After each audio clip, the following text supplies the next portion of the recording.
Hello, everybody. Thanks so much for being here. We're glad you found this new interview from MinnMax. MinnMax is a Patreon about games, friends, and getting better. My name is Ben Hansen.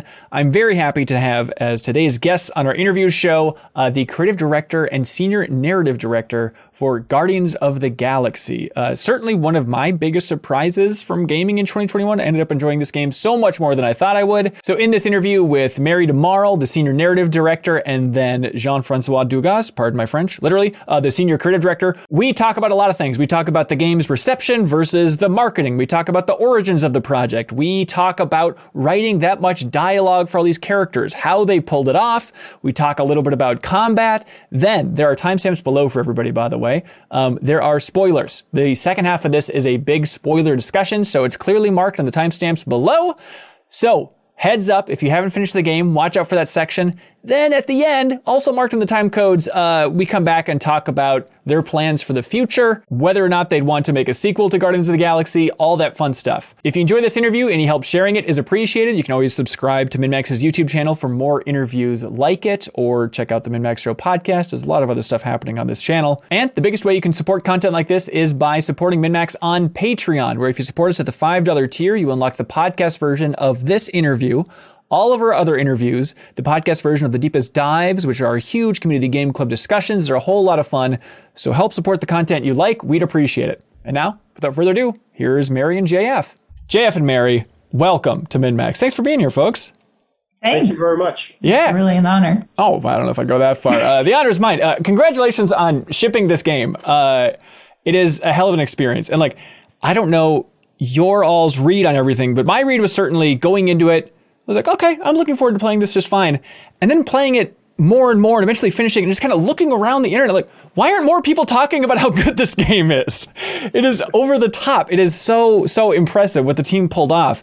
Is that kind of the team's internal reception as well? Is just seeing a lot of people go like, oh, wait a minute, surprised at how good this is? Is that the overall writing theme? Well, I think I can speak for on the writing staff. It's kind of funny because we work so hard on the game, and you know in your heart you think you got something good, but you're really not 100% sure. And then when it did finally hit, I think for 2 weeks or so we would meet, and they'd be like, "Is it really bad that I'm still reading all these reviews and reading the critical feedback?" And it's just this feeling of, wow, what did we do? This is fun to see all these reactions. So going from, we hope and we're surprised, but to, did this really happen? Did we do this? Yeah, JF, are you also you're digging through reviews? Well, I was really happy as well. It's a bit like, did we know it?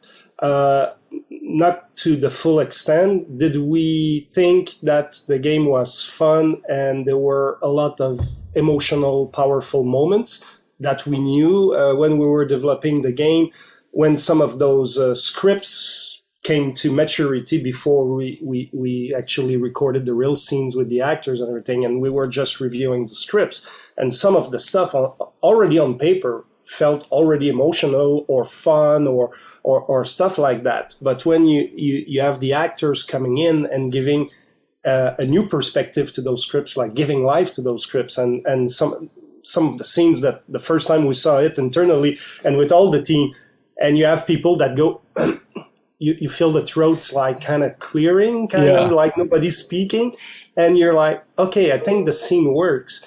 And what was fun is that because we review the game endlessly every day, all the time, and we have some scenes that I think we have seen more than 100 times, and we're still smiling. They're not new, they're not surprising us anymore, but we are still smiling at them, feeling that, after all that time, it still feels like it's a good scene or it's a good moment in the game and everything. But after that, we through the development, you go through so many phases, and there are phases where things are not gelling together. And that's the moment where you need to really go back to the vision you establish with the team at the beginning of the project, oh yeah, we were excited because of that. Let's not forget that, and let's make sure we continue straight ahead until we pull it off. So, and I would say it's true for any of the projects we work on. There's a phase where we're like, oh my God, it's terrible. And then things slowly start to gel together. Yeah. When do you think was like the low point for this game, JF? What month was that? At some point, the combat was not gelling yet. It was, and I'm talking a long time ago, right, where everything was kind of, it was slow. Like when you were ordering a guardian to do something, we were not teleporting them. They were actually traveling through the battlefield to go do their thing. But sometimes by the time they were reaching the enemy, things already changed, and therefore the Guardians was doing nothing.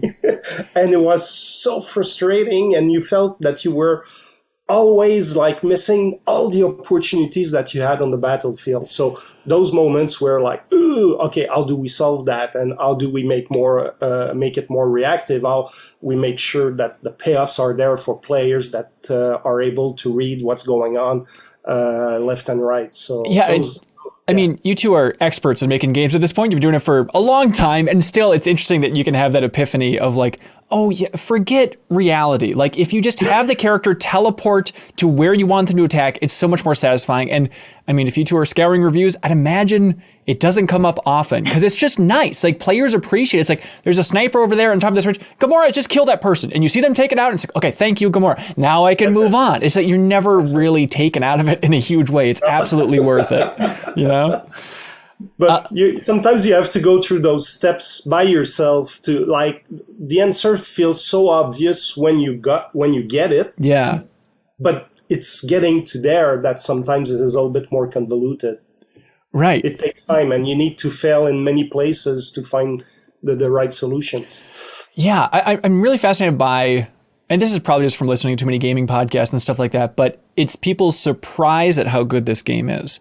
And I think there's a perception out there, the common wisdom is like, yeah, marketing didn't really do the game justice. And it's like, I go back and look at it and it's like, it is the game that they're showing. It's not like they're showing all the bad jokes and not the good jokes, but there's something about I'd spending more time with these characters. Because I think even if you see like at E3, we saw that first big slice of gameplay and it was a nice, good look at like, here's a representation of what the game is. Yeah. And I think everyone is so focused in the first 5 to 10 minutes of seeing the gameplay of just like, okay, it's not the movie. How different are they? They're comparing the actors. And like, that's still in the game, but eventually got to the point where by the end of the game, I remember thinking like, I can't even remember doubting Star-Lord's performance when I started this game. Like there was that moment of like, it's not exactly what I was expecting. And then by the end, it's like, no, that just sounds like Star-Lord and it's perfect and his screaming voice is great and it's perfect. But do you all think, what do you think about that just perception that the marketing didn't highlight the game in the right way? Or why do you think there was that disconnect between the reception and the pre-release discussion? Well, for me personally, I think it's always been hard. I mean, you always have to experience it before you can actually know. And when you're seeing something, I think I think we always knew, or some of us knew, or whatever, that it is going to be hard to sell because you got to play it. Right. And in order to play it, then you'll understand it. And we can talk about it left and right. We can talk about it all day and try and explain it. But you're going to mentally be comparing it to everything else you've ever seen or done. And until you actually get your hands on the sticks and you actually start living with these guardians, will you feel it? And it's funny what you said in terms of when did I doubt Star-Lord? Right. We had the actors in and we were showing, actually the actor who played Raker, we were showing him some of the game. And we were showing him the scene, I think it was the scene with Karel and Nikki in the elevator. And we were showing him that, and he was watching the whole thing. And then when he was done watching it, he was like, it's interesting because when you first see it, it's jarring and you're thinking that's not Star-Lord. But as you just watch the performance and you get into it, by the time it's done, you've forgotten. And it's just because of everything that came together so well, the motion capture, the acting, the script, the level design, all that stuff. So it is something that you just kind of have to experience and let it surround you and grow on you. I guess so, yeah. Yeah, and I think like when you look back at it, like when we unveiled it, we were demanding a lot from the audiences in the sense that new visual style for the character that you need to digest. Like Mary said, new voices that you need to, those are not the voices I heard in the last few years with the movies and whatnot. And then our gameplay proposition is a little bit left field and quite unexpected. And like, I cannot control all the Guardians. So, right. So it means like I'm stuck with this guy and he's not the strongest of the team. And like, oh my God, like, are they crazy and everything? So there were those 3 layers that you had to digest. And when the dust went down a bit and people started to rationalize, okay, it could make sense. And then when we had the preview where journalists and influencers actually played the game, they were, oh my God, yes, I only control Star-Lord, but I feel I control more than Star-Lord because with all the things I can do with the Guardians, on top of them being constantly around you, and you always feel as a team. It's not Star-Lord the game, it's Guardians of the Galaxy the game. And we did everything we could to make you feel as such when you play the game. But like Mary said, we can say it from many places, we can reformulate it 3,000 times until you experience it. It's hard. There's a lot to absorb at once. So I think it's part of the reason, I think, why at first there was some skepticism. Yeah, it's interesting to see the reaction too. And I've heard some people say like, it just feels so refreshing. It almost feels like a throwback action adventure game in some areas. Like, I just appreciate how smooth it is to play through, how linear, obviously there's branching narratives and stuff like that, but just gameplay wise, pretty linear path. And it must be weird to hear that from people who've been living in the world of Deus Ex for so long, where you're embracing complexity, just like embracing the idea of open game design. And then it's like, you just wanted a straight path the whole time, everybody? What the hell? Well, it was a change of our mindsets with Mary when we started to work on the story itself and the scripts. With Deus Ex, it was a little bit more intellectual, more like cerebral, and this had to be more in the fun and the more like first degree emotion with a little bit of depth, but like well balanced. Gameplay wise, level design wise, it was all the same thing. I think it took us about 2 years to unwire the kind of Deus Ex mentality. Mm-hmm. And fully embrace the Marvel experience. And when I was talking about Guardians on the field going to perform their action to the enemies, it was part of that because we were like, well, we cannot teleport them. It's not realistic. Right. Yeah, they need some sort of tech upgrade to the teleporting. There's got to be some way in the Deus Ex made to make it work. Yeah, it's interesting though. Like there's elements of Deus Ex in there still. Like, obviously, okay, there's stuff to read. That's 101. But then there's like that one sequence where it's like, okay, we're looking for the code and walking around and looking for this code. Is that what the team described that scene as? Like, this is the Deus Ex sequence here? Yeah, we definitely knew it was the Deus Ex code. But we never played it. We never said it this way, but it was part of the, Right, but then I guess earlier on, then you have obviously 0451 earlier on. That's just a matter of someone on the team really wanted to champion that. Like, we need to show our roots a little bit here, where the studio's passion's coming from. Yes. Go ahead, Mary. Go. No. Definitely in the beginning when we knew we had to enter the code and we were like to open into the quarantine zone, and we said, of course we have to throw our roots back, and of course we have to have this Easter egg, and so that's how that got in there for sure. Yeah. And the other things were more like we're used to work on scripts that will have multiple choices. Sometimes for roleplay, sometimes for consequences and things like that. And that in conception, when we were all sitting together to define what the game experience would be, we knew that we would bring this aspect of Deus Ex into Guardians of the Galaxy. We believe that, especially in the action adventure genre, there's not much of those choices. Oftentimes, like, you play those games, you're following the story of someone else as opposed as being part of the story yourself. And we were trying to build it in such way by using the Deus Ex recipe make you feel like you're part of the Guardians. You're one of them. You are Star-Lord. You're the so-called leader kind of thing. So that was one of the early pitches talking to Marvel, is we kind of want to make a Marvel Deus Ex game. Then it got simpler and simpler. Is that the general overview? Well, when we presented that to Marvel, they thought our direction was bold, but at the same time, they were excited, and they were saying that's why also we wanted to work with you guys, because for what you could bring to the table and your own spin, and we're kind of like, we like originality in the visuals, we like stories that are engaging. We're trying also to surprise in gameplay as well and everything. So we use what we knew, and we also tried to open up a new sets of skills for ourselves in making this game. Yeah. So yeah, they were excited. So correct me if I'm wrong. Eidos Montreal worked on Marvel's Avengers as well, right? Collaboratively, like the main team was in California at Crystal Dynamics, right? So they were at the helm of that, but we had a small team that helped them with this game, and us, we were a different team working in parallel.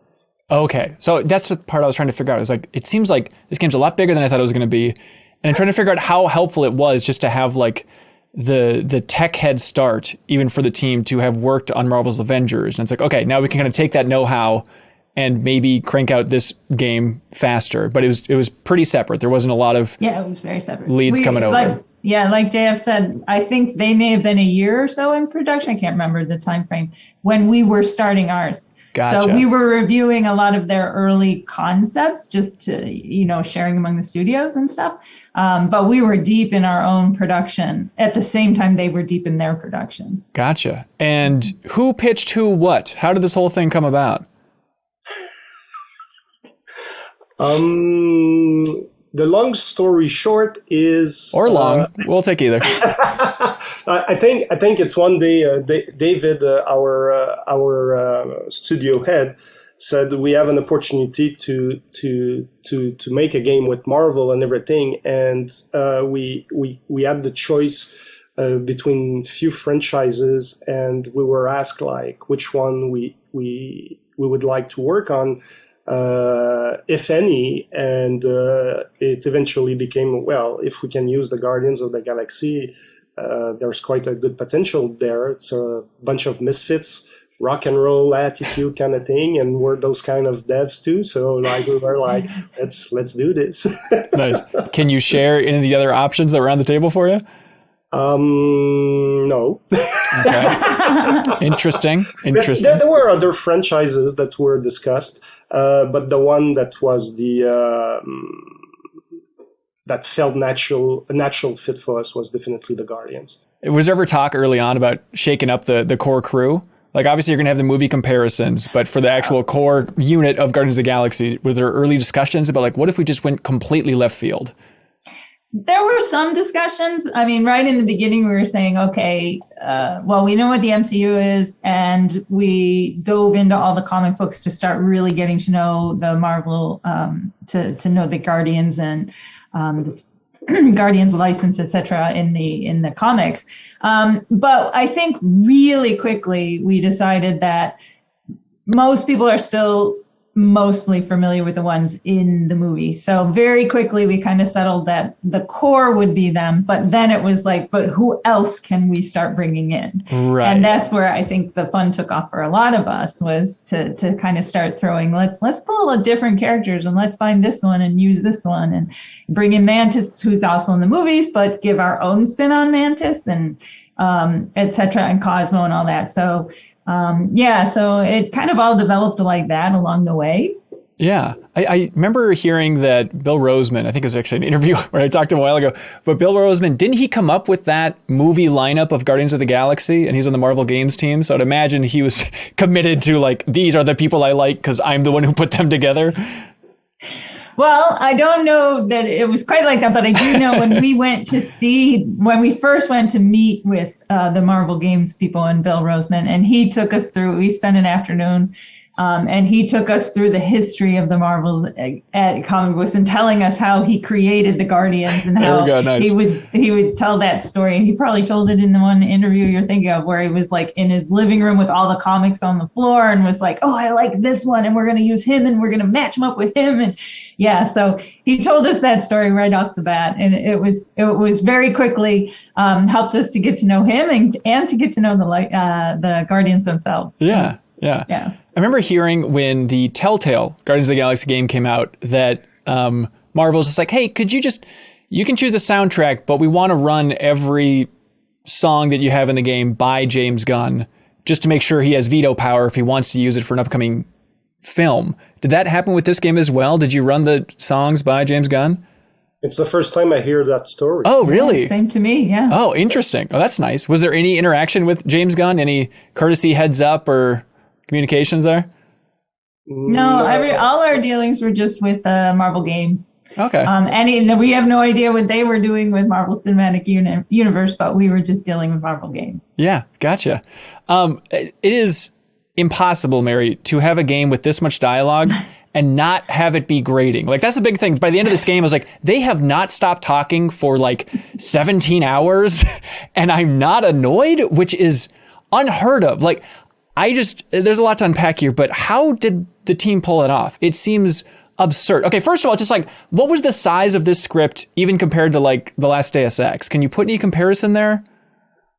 Okay, thank you, JF. Yeah. I don't know the comparison. I know at one point, like, we figured out how many pages the script was, and I think I told JF, but I've quickly forgotten it. But it is easily the size of at least 5 movie scripts or something. And that doesn't include like all the combat barks and all that stuff. Right. Yeah, it was an enormous writing task. And it's true, because actually when we started putting it all into the game, and especially in the quarantine zone mission, when we were sitting there, I was sitting there going, oh my God, they never shut up. This is too much. How can this be so much? And we had people on the team who were also saying, are they really going to talk like this much? And, I think JF was, and the producers were all like, yes, this is the game we're making. But it was a balance. I mean, it was basically, I had about 7 writers working with me. We worked very closely together as a team. So I can say at the end, they will say, they don't necessarily remember who wrote which joke, because maybe they knew I was working on this mission, but because we write back and forth with each other and we're constantly suggesting stuff, they're not really remembering now, was that my joke or was that yours? Or did I have a small, and so we would just write so much. And then comes the implementation process. And then comes the team. We have this local banter team that puts it in, and they're dealing with the movement of the characters through the levels with the banter as well. So the locomotion banter. And they're sitting there and they're doing all the timings and tweaking up until the last minute to make sure that we get everything to fit as best we can. And maybe that means cutting out some lines from a recorded script. Sometimes it means finding an extra line and throwing it in there.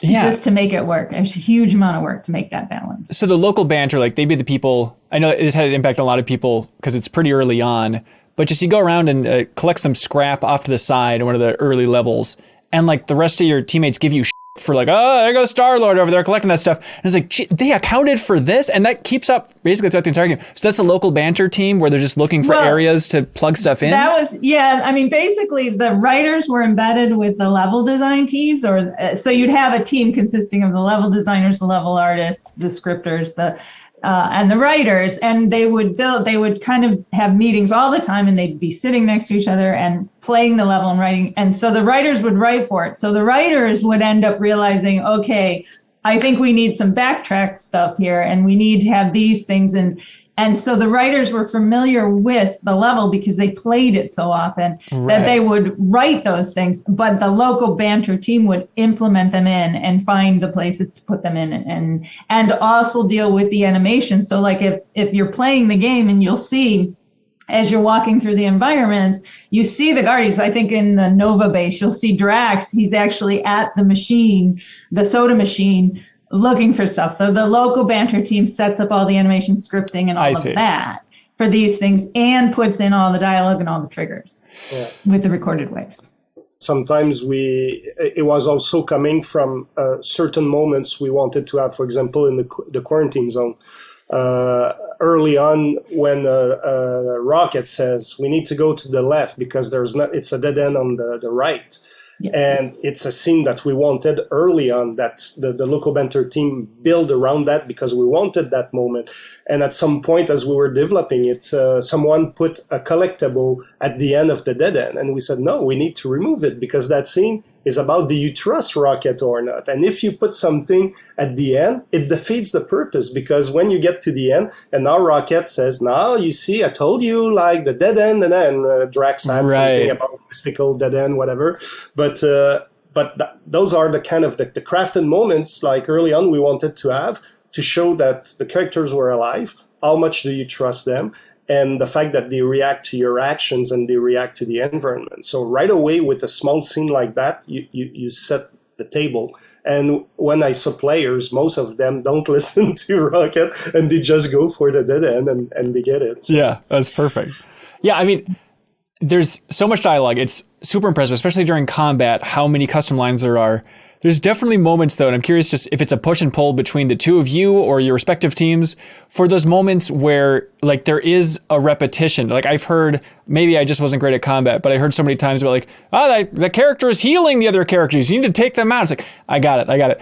Mary, are you just crucially aware that, like, we cannot have a line repeat, but then is the gameplay team like, we need to have these reminders loop in some way? Do you just want to talk about that dynamic of when to repeat a line in combat? Well, that's really a matter of, so you'll have like banter systems that you can write all the custom banters, and then you have systemic systems, and the systemic often fall into combat. So systemic, they'll be like, there is an event, and we would write 3 to 5 lines. Right. That if that event triggers, pull up this one, and if you've already heard it, pull up this one or pull up that one, etc. So in that instance, it's sometimes the repetition comes from, we ran out of time to write enough alterations for it or alternative versions of it to get into the system.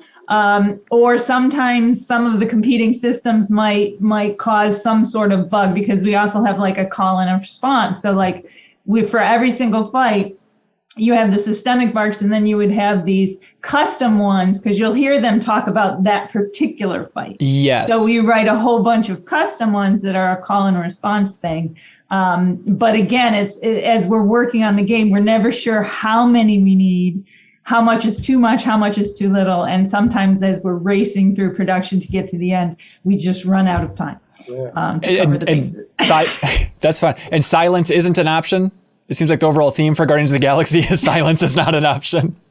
Actually, we use the silences, but we use them for the effect of the emotional space of the characters. Right. Because if they were just talking once in a while, and now suddenly they're a little bit more silent, you don't necessarily get something special. But since they're constantly interacting, and the moments that they're calmer, I think on Maklu, they're slightly less talkative at points, and the closer they get to Fin Fang Foom, and it helps to build that tension. It's like, oh, they're not as chatty as they used to be, because maybe they are anxious, they are nervous about it, or they're taking on something big. So I think since the game is chatty, silence becomes a tool in the toolbox to create moments.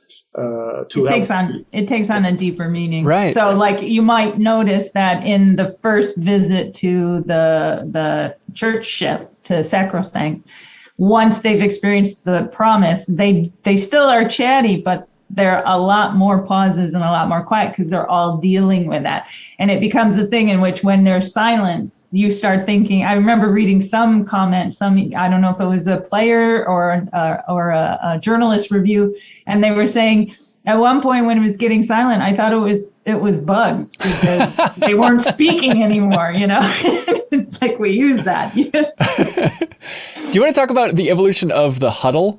Where that came from, how it changed along the way? That was JF's baby. That's JF's baby. Got it. Well, it's more complicated than that. But I remember, I think in the early days with Mary and some other people, we were brainstorming about what kind of like cool scenes we could put the Guardians through and things like that. And we were writing ideas on Post-its and putting it on the wall and everything, not knowing at that point if we would use those ideas or not. But at least we had a lot of food or a lot of things to play with as we would build the story and the big adventure. And at some point, like the huddle came in later. Like what I wrote on the paper is the huddle, the Guardians get around Peter for some sort of reason, but I didn't know what it was. I just had that flash of those characters all being together, huddling up. And at some point, we needed a special attack. We needed something, power boost in combat. Something was missing. And this is when the idea of the huddle came back, like, oh, maybe like the huddle would be the way that you can boost your characters and like they're all like invincible or something like that and everything. And again, okay, cool, but how do we do that? And Design and Steve Tchaikovsky, our audio director, they were on the task and trying to brainstorm and how to give life to the huddle. And they came up with the idea to linking it to music. And I was like, oh my God, it's brilliant, because now you have the fantasy Star-Lord is the name of Peter, but because it's based on the band he used to listen when he was a kid and still listening as a grown-up. And we had the score, we had our licensed track for different moments in the game. And now suddenly, oh my God, like we can integrate in a very natural way the music into that concept. And it started to develop like that. And so the idea eventually, as we talk and reviewed it, it became Peter kind of paraphrase or get inspired by lyrics of the songs he knows to deliver a speech, hopefully, that will boost his teammates. And so we set on that. And after that, the journey was one for Mary and at some point for myself as well, where we had to work quite hard to make all those scripts work the way you know them in the final game. It was quite a journey for the huddle. So that's how it came to be. Yeah, I'm sure that was a delight for the writing team, Mary. Be like, guess what? Here's more writing for the team. Have at it. Have you tried exploring these characters yet? Do it more. That was definitely a difficult challenge, I think, in the huddle. Because with everything else going exactly as you said, everything else working on, and then here's more, and there's all these rules and constraints because it's more gameplay focused than you would expect it to be. Right. So yeah, it was kind of looking at the writers and saying, okay, how can I not upset them all with this one? Right. Naturally. Well, hey, we should put like a spoiler barrier right now, because I'd love to talk about some specifics that maybe you all haven't talked about too much yet. So if you haven't finished the game, stop listening or watching right now. But thank you for watching up to this point. Thank you. Okay, spoiler stuff. Like Mary in particular, like what's something that you've been dying to talk about with this game that you haven't really unpacked too much because of spoilers? Well, the one thing I guess that I don't know. I mean, when you put it that way, it's really hard to answer that. But the one thing I know we were never allowed to talk about was Adam Warlock. Right. And I just find it interesting from my how his voice came to be and how we got that alliterative. I can't even do it myself. I can't speak like you. Poetic rhyming thing. That poetic alliteration, Shakespearean alliteration going on. Yeah. And yeah, it was interesting because we had read the comic books, so we were very familiar with the character of Adam Warlock, but no one had ever given him a voice outside the comic books. So we're like, how are we going to find a character this voice? So basically what I did is I said to all the writers, generally when we're writing characters for a game, we will have to do audition scripts. So I said, let's just, anyone who wants to take a stab at writing Adam Warlock as a character, write an audition script, and we will have a meeting. We'll do this lunchtime meeting and we'll read all of them and we'll discuss it. And so everybody, a bunch of people decided, I can do this challenge. And so they started writing this. And this one writer, Craig Towsley, he submitted a script that was all poetry. Love it. It was nothing any of us were expecting, and it was rhyming every single line.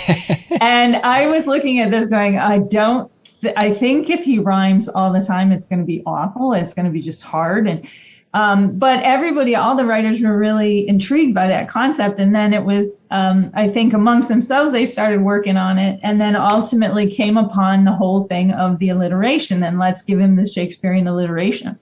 And so then they started writing it.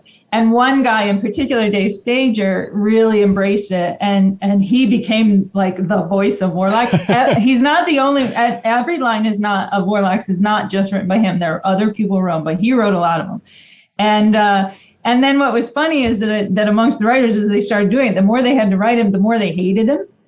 And the more they started feeding that hate into the Guardians. Smart. So that the Guardians started to sit there and go, God, this guy's such an asshole. And it became cathartic for them as they were writing Warlock to take it out into the Guardians and have more fun with it. What were like the parameters that Marvel gave you for like, all right, Adam Warlock is this, don't make him this? Were there any big bullet points early on? They really didn't. They just said, read the comics. And then when we submitted the final audition script for it, because that was like, I was like biting my nails as we sent it off to see, because we had no idea if they would like it or not. And they just read it and they came back to it and they said, we love it. That's and interesting. then the next step was finding the actor who could portray it. And then when they heard it in the actor's voice, then they were like, yeah, we're totally sold. This is great. That's going to be so interesting to see in the film version in Volume 3, like how different their take on Adam Warlock is. Because the team must have been celebrating, I'd imagine, when that news broke about Adam Warlock's casting. From my memory, like right before this game came out or something? I just remember like there was a tweet from your account very cryptically of like, Adam Warlock's in our game, everybody. So like trying to channel some of that excitement. Must have been beautiful timing for you. But yeah, JF, what stands out for you for a favorite moment? Actually, what Mary just said, it's something that her and I like talked at length about, like keeping Warlock under wrap and everything, and we couldn't wait to unravel that story about him. Fing Fang Foom was another one. Yeah. Because, we knew, like, at the beginning of the game, like, and throughout the game, Drax goes, Fing Fang Foom, and they all go, like, you're crazy, blah, blah, blah. And what I like is that it's kind of walking a fine line between, like, is it foreshadowing or is just fun jokes that they don't mean it? Right. And we did a lot of playtests prior to the release of the game where we had players playing the game from start to finish. And almost every time when they were getting to Fing Fang Foom for real, they were going, oh my God, like, they mean it, it's real and everything. And that's why during the campaign, we couldn't wait, but at the same time, we didn't want to talk about it because it undermines the experience you have when you start to get invested in the game. You start to play and Drax with Fing Fang Foom going crazy. But if we had showed him in trailers, yes, it would have looked cool and epic, but you kind of destroy the surprise and you undermine the mysteries or the things, the surprises that you try to have for players. So so those were the main two things. I mean, of course, for me also was like, I couldn't wait for players to experience the game from start to finish. There are a lot of quirky moments. There's a lot of exotic, like the helpline when you try to call the world mine and things like that you have to press, and sometimes the Guardians try to press on another button and everything. And the creative brief back then when we came up with that, I said, like, for us in Canada, we have the company called Bell, which is telephone, internet, cable, and everything. And when you try to call them and trying to speak to someone is frustrating. If you want to, and it doesn't, I just want to freaking talk to someone, you know? And basically that was the inspiration, like trying to get in contact with the world mind should be like calling Bell, you know? Right. Oh, that's perfect. Yeah, the Fin Fang Foom stuff works so well because MacGuffins in video games, it's rare that you're like dying to also discover this thing, but that was a perfect alignment of the characters are so eager to, well, some of them are so eager to like fight Fin Fang Foom. And then also as a player, it's like, yeah, I just want to see what it looks like in this game. I want to see how they pull this off.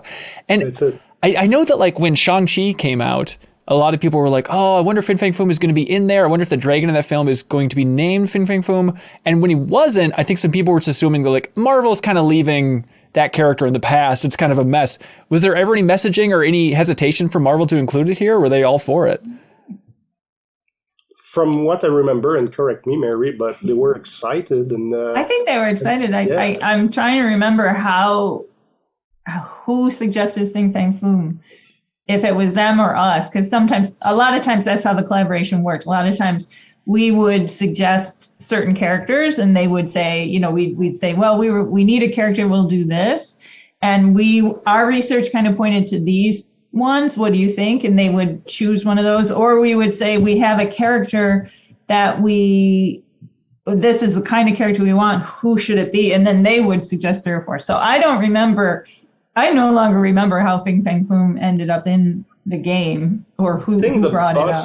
I think the bosses, they came from us. Yeah, I think you're right. Okay.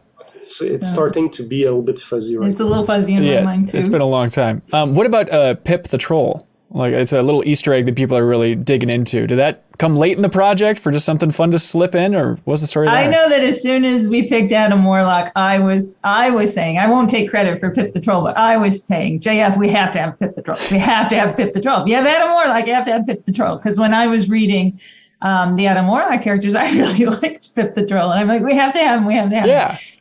So I know that wasn't a late decision. It wasn't a late decision to add him, but it might have been a late. He got implementation. It was a late implementation. Yeah. Okay. I know I saw a website where the person wrote like, here are all the Easter eggs, cameos in Guardians of the Galaxy. And when that person wrote about Pip the Troll, I think it just discovered the readable. But actually, when you play Lamentis chapter 10, you can see him many times in the caves. Okay. As you journey through to reach Warlock. And basically the untold story is that is like he's spying on the Guardians, and he's the one who warns Warlock prior to their arrival. So it's very subtle. It's very show don't tell, but it's all there. Yeah. Nice. I'm curious about in chapter 7, the transdimensional hand stuff I thought was so cool and so weird and awesome. Like, Mary, like, what is that experience like for you? Of like, okay, we're gonna have portals and you're gonna hear things. What they hear is probably gonna be switching around constantly, but like, what is the writing process like for what they're hearing coming through those portals? Well, I'll say the hand came, I think the hand was, correct me if I'm wrong, JF, it was Jonathan's idea, yes, right? Yeah. And it was Jonathan's idea. And I have to admit, I was against it. I was like, what? This is just too bizarre. Marvel's never going to like this, blah, blah, blah. And I was one of the people who was constantly like, you've got to be kidding me. We're not going to get this approved. We're not going to get this approved. But JF was like, no, we're going to try. We're going to ask them. We're going to try. And I was surprised because they didn't resist it at all. They loved it. Yeah. And then I was like, all right, we're embracing this. And then we did it. And I think the portals, I can't remember, Jay, if that might have been, again, you saying, we want to hear these different voices. We want to hear these different things. So it was just a matter of identifying how many we wanted and what we wanted them to be, double checking with Marvel that we were okay to use these ones, and then just writing the snippets. Because and I think it's a great example of the collaborative, creative endeavor, in the sense that JJB came with that crazy idea of the hand, and you're like if there's this magical being somewhere through time and space that control those things, and I was like, that's a freaking cool idea. Yeah. And after that, okay, in my head, like not necessarily. From Mary's perspective, but from my perspective, when we had those portal and I was identifying those scenes that you would witness and everything, it was, this scene for me is the closest thing you can have to experience what it is to be in the head of Mantis.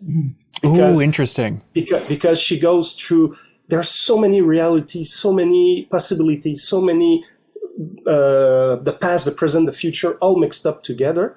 And she's constantly confused and battling those timelines in her head. And I was like going through that thing with those portals. It's the closest thing that it can be to experience what goes through her mind. Yeah, I hadn't thought about that. That's really cool. For me, I thought it was really interesting in that respect. Even though it's totally different than her, it's a similar concept in many ways. So, right, yeah. right. So obviously you hear Avengers Assemble. It's like, okay, that's cool. And then when I heard that, I'm like, well, now is this going to be every Marvel game? And then they have somebody saying, hey, look, it's Spider-Man. But I think, so it's like, it could be any Spider-Man. Did you try to get like Yuri Lowenthal's Spider-Man from Insomniac Spider-Man? Or can you shed any light on trying to interconnect things there? Because if you're ever going to do it, Marvel, this is the place to do it, to have a subtle nod to the PlayStation universe. Maybe, maybe not. We'll never know. Okay, I think that's a yes. Okay. And the other sounds that we hear, it's like a rumbling sound. Is that just Magus, or what are those other sounds? It's like Thanos laughing, right? I think you hear the Chitauri. Okay, that's what that is. You hear the Chitauri. Yeah. And you hear a different life of Peter had he not, had he stayed. Right. Okay. I was reaching too far, but like, okay, the Thanos laughing, I was like, okay, maybe that's a reference to Ultimate Alliance 3 and the Black Order. Maybe they are going to try and connect these. Let's just say, if you wanted to give a nod to all those other Marvel games, who would say no to that? I'm just curious, JF. Well, it was kind of a clever way to have different realities collide together, so to speak. Yeah, it was the perfect avenue. Yeah. Okay. All right. That's a bummer. Let's see. Other stuff. I loved that the sequence of Star-Lord's promise. How weird it gets, like the fake out ending. Multiple times we see your names pop up in fake credits, by the way, in this game. It's very, very good job on your branding for just bringing it up and over again in different spots. But that sequence was so wild. Then I realized, like, oh, they're actually going to make me, unless there's other options here I don't understand, like actually push away from my mom and then shoot her. That is such a wild moment, Mary. Do you want to just talk about constructing that scene?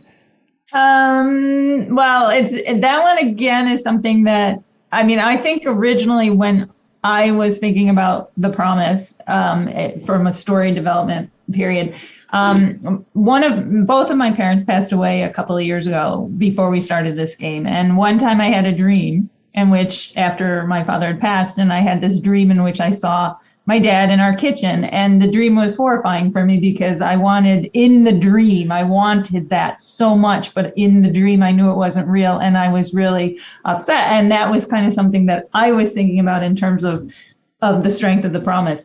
The shooting the mom, I'm going to hand that over to JF because he was such a strong proponent of how you have to really feel this and to really understand this, you have to reject this promise, and how can you do it? So, JF, I'm going to pass that to you. Well, when we were developing this, and exactly like Mary said, like, what are the verbs that we have to make you experience it on a very uncomfortable way? Right. And one of the main verb is the shooting and everything. And I said, you know what, like, it's a trap. It's a trick, it's a lie, and you need to destroy the lie. But she's very convincing as your mom. So shooting your mom, it's probably the most horrific thing you can think of. And you have to do it. It's a little bit, to me, it's the equivalent of like in zombie movies or The Walking Dead. Or, right. It's your wife, it's your husband, it's your kid. They're zombies, and they still want to cuddle with them. You can't, like, you have to destroy them. And to me, it was, so to speak, the equivalent of that. So I know Mary was at first she was against it. And I understand why she was against it. Like, it's really gripping moment. But with all the Guardians as they go, and the ones where we see like Drax does the same thing. to his wife and daughter. So we were trying to stay consistent that they have to do something. They have to do the last thing they want to do. They don't want to do that. It's the thing you don't want to do, but you have to do it. Do you have stats on how many people do that their first time through? I haven't checked, to be honest, and it's a good question. I would be really curious to see how it plays out for players. I have no idea. Gotcha. But it's definitely a stat I would love to see. Yeah, definitely. Yeah, Mary, when you're absorbing everybody online, how they're consuming this game, do you go to a certain spot in Twitch archives to see people's reactions? Is there anything you're especially diving into to try and find reaction stores? I'm just diving into anything I can find pretty much anywhere. Yeah. And I'm also depending on like my staff to send me all the links that I can't find because they're much more internet savvy than I am. Is there one that's been like the most meaningful so far for you? I don't know. I mean, I will admit, no, I can't really say. I mean, there's been some really wonderful articles by journalists. There's one that I really enjoyed reading was the one where he talks about how we were doing the dad. He was saying we were, it's a dad story, but it brings unique twists to the dad story. Yeah. Because that one, it resonated for me because when we were writing the story, we were dealing with so many different things. I mean, I was like from the get-go saying, I want this to be a story about, obviously it's Guardians, so it's got to be light and it's got to be fun and it's got to be funny, but I want the depth to come from grief. I want the depth to come from how do you handle grief. But I had other people on the team who were like, Mary, this isn't a story of grief. This is a story of, leadership because Peter's got to learn to be a leader. And then other ones, when we brought in the whole Nikki storyline, it's like, this is about parenthood and this is about fatherhood. And I think someone, a PR consultant finally said, this story is about the ties that bind. And they're right. It's about all those things, with everyone dealing with their grief, everyone dealing with trying to come together as a team and everything. And that article about the dad put it in light for me in a way that I had never really seen it, but was like, this is cool because they're dead on about it. Yeah. Oh, that's awesome. So, yeah. Okay. These questions I'm sure you get all the time. DLC, any DLC plans you can reveal here? Are you revealing that there won't be DLC? We're revealing that there won't be DLCs. Okay. Any light for why that's the case? Oh, it's been like that for the longest time, even during the campaign when we announced earlier this year. That's what we were saying, and we still stick to that. It's a full game, full experience with everything inside of it. Please enjoy. Nice. So that you all can start on the next project, are you interested in continuing the story here? Do you have thoughts on, are you exhausted on Guardians of the Galaxy here? Well, right now, I'm in vacation. I cannot speak for Mary, but I'm on vacation until next year. So right now, I'm not thinking too much about anything, just unplugging, taking a step back, looking at what we did and how we can learn from this, whether it would be whatever the next project will be. Yeah. How some of the learnings and the things that we found making this game can be applied to something else. So. But right now it's reading books, going outside, and enjoying daylight time. Yeah. And I would say on my part, it was funny because when we finished the Deus Ex Mankind Divided and then we were going on to Guardians, I was just terrified of Guardians. I was just like, you want me to do humor. You know that humor is the hardest thing in the world to write. And it's going to be even harder when you have to hear the same lines over and over and over for years. And this is a terrifying thing. But I ended up falling in love with the project, falling in love with the Guardians, falling in love with the experience. And I learned so much that I never would have experienced had we not gone from Deus Ex to this. So I'm open in the future to whatever new experience I can learn from. Whether that be, it's just, for me, it's all about learning the next challenge and seeing where it goes. Yeah. Okay. So there's no period of waiting to see if the sales are enough to change our plans in the future here.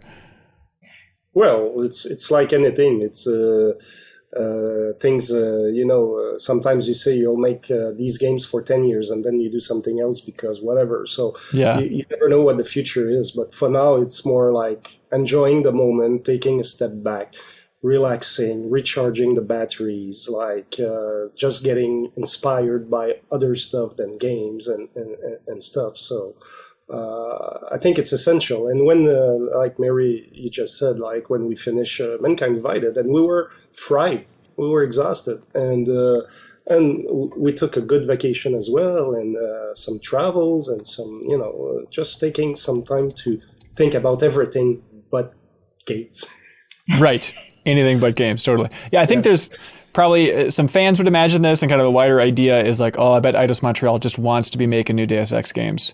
I bet they're just champing at the bit. But is that how the team feels? I guess I can only ask for you two to share your thoughts on it, but is it a matter of desperately wanting to go back to Deus Ex, but just worried the audience won't be there? Or are you happy to keep on rolling through new stuff?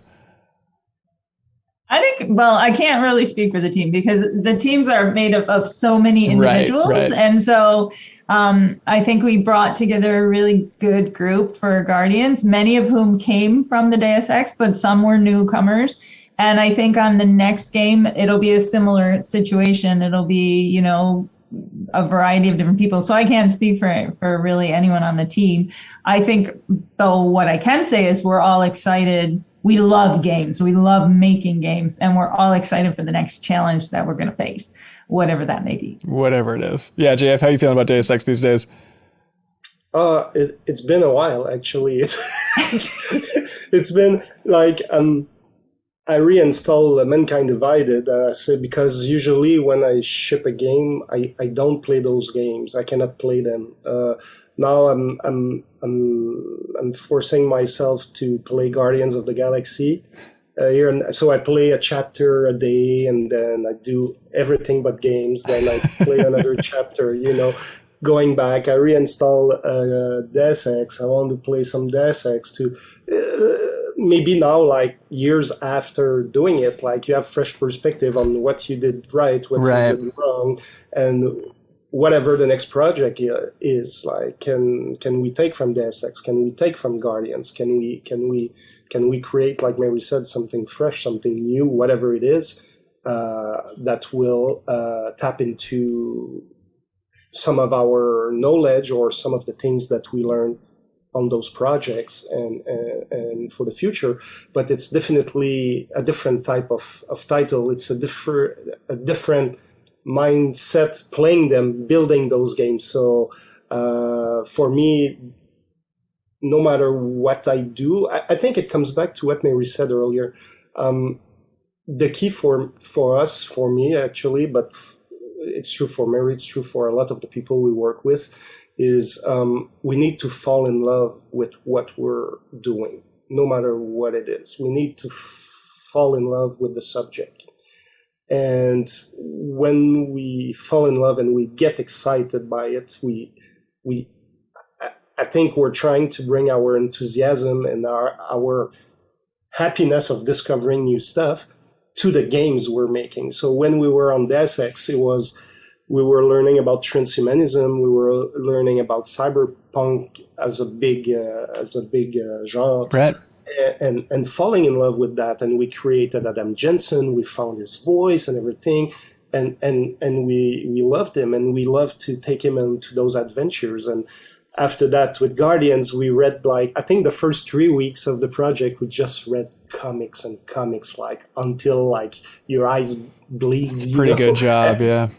But it becomes a job. Like, you're not reading in your living room just for fun anymore. Now you have to.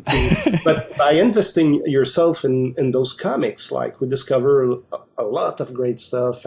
And when we started to flesh out our own versions of the characters and everything, and we fell in love, and we just go like that. So I think the key for us is we need to fall in love. If we don't fall in love, I think it would be a very unhappy few years. Okay. Got it. That makes sense. Well, hey, thank you so much for being here, taking the time, and hats off to the team again. I know you two maybe aren't the best people to speak to it, but that environment team, like the environment art is unbelievable. I hope they get their due in the future. I don't know if there's an art book coming or anything, but like It's out. It's out? Oh my God, I need to look around. I should actually buy it because it is incredible. The entire game just never ceases to amaze me. So again, congratulations you two and the entire team. Well done. Thank you. Thank you. Sweet. Thank you very much. Yeah, and thank you so much for watching or listening to this interview. If you enjoyed it, you can always subscribe to MinnMax's YouTube channel, or you can support us on Patreon to unlock the podcast version of our interviews and support more of them moving into the future. All right, thanks so much, everybody. We'll see you next time. Bye. If you are sick of snark, clickbait, and an avalanche of movie news, you can help support independent games media by subscribing to MinnMax's YouTube channel here or checking out the benefits over on Patreon. It's a nice, clean handshake. You support us, and we won't make dumb, condescending stuff for you. Your support helps us continue our mission of focusing on games, friends, and getting better. Patreon.com/MinnMax with 2 N's. We'd appreciate it.